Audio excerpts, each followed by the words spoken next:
Assalamualaikum warahmatullahi wabarakatuh. Perkenalkan, nama saya Asyifa Farinda dari Prodi S1 Keperawatan kelas B, Universitas Muhammad Nasir Bukit Tinggi. Pada kesempatan kali ini, saya akan menjelaskan mengenai statistik pada mata kuliah Biostatistika. Baiklah, yang pertama saya akan menjelaskan mengenai pengertian statistik. Statistik secara sempit diartikan sebagai data, sedangkan secara luas diartikan sebagai alat untuk menganalisis dan alat untuk membuat suatu keputusan.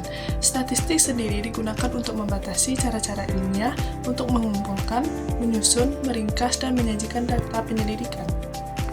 Akan melanjutkan, statistik sendiri terdiri dari dua jenis, yaitu yang pertama ada statistik deskriptif dan yang kedua ada statistik inferensial.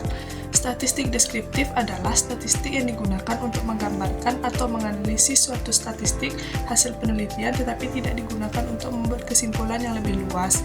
Sedangkan statistik inferensial adalah statistik yang digunakan untuk menganalisis data sampel dan hasilnya akan digenerasikan untuk populasi di mana sampel itu diambil.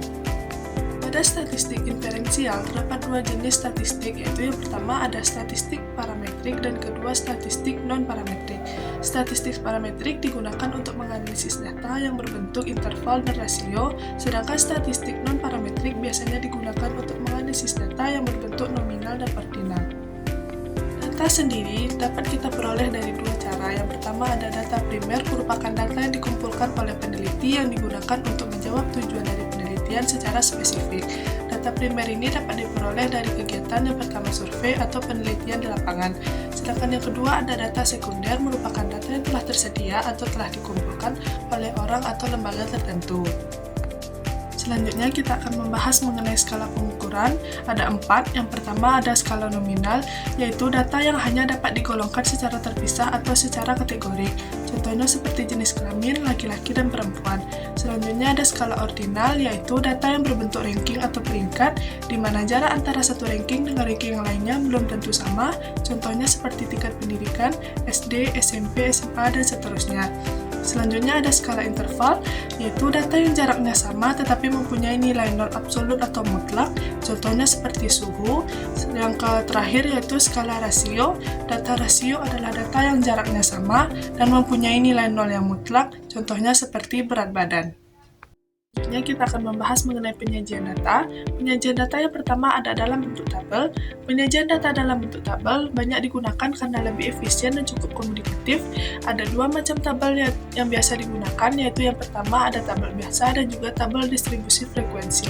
Setiap tabel berisi judul tabel, judul setiap kolom, dan juga nilai data dalam setiap kolom serta sumber data dari mana data tersebut kita peroleh. Tabel dapat disajikan dalam bentuk skala data berdasarkan data. Yang pertama ada data nominal, yang kedua data ordinal, yang ketiga juga data interval. Selanjutnya ada penyajian data dalam bentuk grafik. Yang pertama ada grafik garis. Grafik garis biasanya digunakan untuk menunjukkan perkembangan suatu keadaan atau tren peningkatan atau penurunan terhadap sesuatu. Hal ini akan nampak secara visual melalui garis dalam grafik tersebut. Yang kedua ada grafik batang. Biasanya digunakan untuk membandingkan dua karakteristik dari subjek. Yang ketiga ada diagram. Diagram biasanya digunakan untuk mengabarkan berdasarkan proporsi, misalnya jenis kelamin. Selanjutnya kita akan membahas mengenai bentuk penjelasan data. Yang pertama ada mean atau rata-rata dari nilai yang sudah dikelompokkan.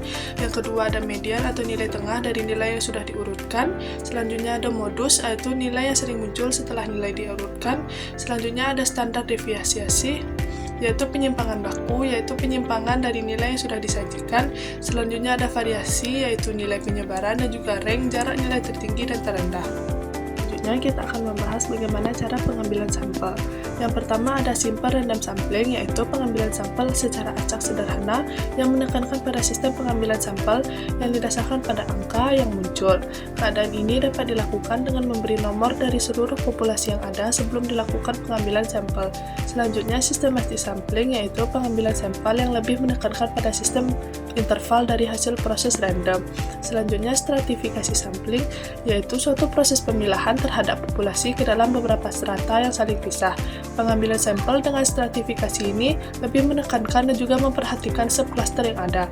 Pembagian subcluster dapat didasarkan pada karakteristik atau tipe dari populasi.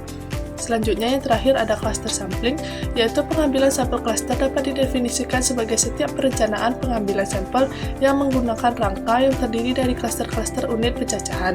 Biasanya populasi dapat menjadi beberapa cluster yang saling pisah dan juga tuntas. Selanjutnya kita akan membahas mengenai sample size. Sample size yaitu cara mengambilan sampel dengan cara menggunakan rumus. Rumus yang biasa digunakan dalam sample size yaitu rumus Rovin, namun ada beberapa rumus lain dapat digunakan sebagai berikut. Selanjutnya kita akan membahas mengenai uji statistik untuk satu populasi. Uji statistik untuk satu populasi dimaksudkan untuk melakukan pengujian hipotesis pada satu populasi. Pengujian hipotesis ini biasa sering disebut pengujian hipotesis deskriptif. Statistik parametrik yang dapat digunakan untuk menguji hipotesis deskriptif datanya biasanya berbentuk interval atau rasio adalah uji t-test satu sampel. Selanjutnya kita akan melakukan uji korelasi hubungan. Yang pertama kita bisa gunakan yaitu uji Q-square, yaitu datanya harus berupa data kategori yaitu nominal dan ordinal. Selanjutnya kita menguji hubungan antara variabel, selanjutnya menggunakan tabel 2x2 atau 2x3. Selanjutnya uji Spearman yaitu menganalisis kekuatan hubungan antara dua variabel atau lebih. Selanjutnya data yang digunakan harus menggunakan data kategori yaitu nominal dan ordinal. Selanjutnya ada uji persen, yaitu data yang digunakan harus data numerik yaitu rasio dan interval, dan juga datanya harus uji distribusi normal. Selanjutnya pada uji komparasi atau biasa disebut dengan eksperimen, kita akan menggunakan uji T. Uji T ada dua macam, yang pertama uji T berpasangan yang disebut paired simple t-test, dan juga uji T tidak berpasangan atau independent simple t-test. Nah, itu tadi penjelasan dari beberapa materi mengenai biostatistik. Kurang lebihnya saya mohon maaf, saya akhiri dengan wassalamualaikum warahmatullahi wabarakatuh.